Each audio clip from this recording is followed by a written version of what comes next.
Lekin bir narsani esingdan chiqarma. Seni endi kiyinishini, hayotini akasi, otasi bor qizga aylantirmas ekansan, bugun unga akillayotgan bitta itni o'ldirganing bilan ertaga ikkinchisi обязательно paydo bo'ladi.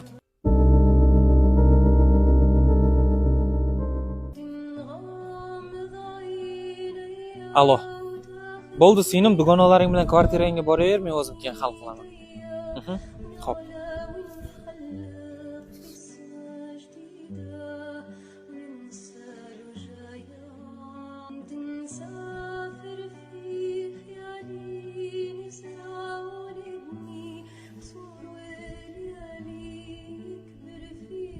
Do'stim, 1 minutga mumkinmi sizda?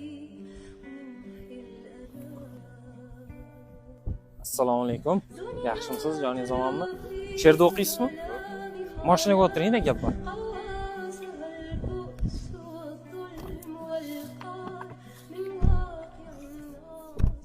Jigar, she'rda o'qiydigan bo'lsangiz, Maftuna degan qizni taniysizmi?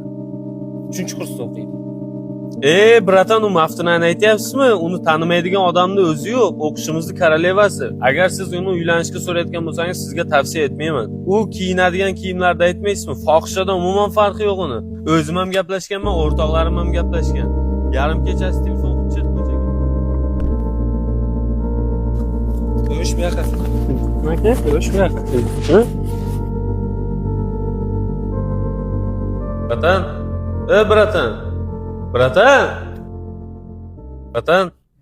Bratan! Bratan! Nima xayol qoldingizmi? Charchabsizmi deyman? Uyga borib damingizni oling. Maftunaga keladigan bo'lsak, u uylaniladigan qiz emas. Ishonmasangiz boshqalardan ham so'rab ko'ring. Bo'pti, charchamang, men ham kvartiramga borib damimni olay. U kiyinadigan kiyimlarda aytmaysizmi? Fohishadan umuman farqi yo'q uni. O'zim ham gaplashganman, o'rtoqlarim ham gaplashgan.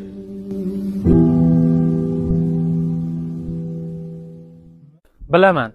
Bunday videolar ko'pchilik talaba qizlarga yoqmaydi. Aynan o'sha talaba qizlarning ichidagi Soliha singillarimiz uchun kichkinagina eslatma. Hurmatli Soliha singlim, noto'g'ri kiyimlarni kiyib, noto'g'ri vaqtda noto'g'ri joylarga borib, noto'g'ri insonlar bilan noto'g'ri munosabatlar qurib yoki noto'g'ri ishlarni qilib, o'zing bilmagan holda otangni va akalaringni dayusga aylantirib qo'yma.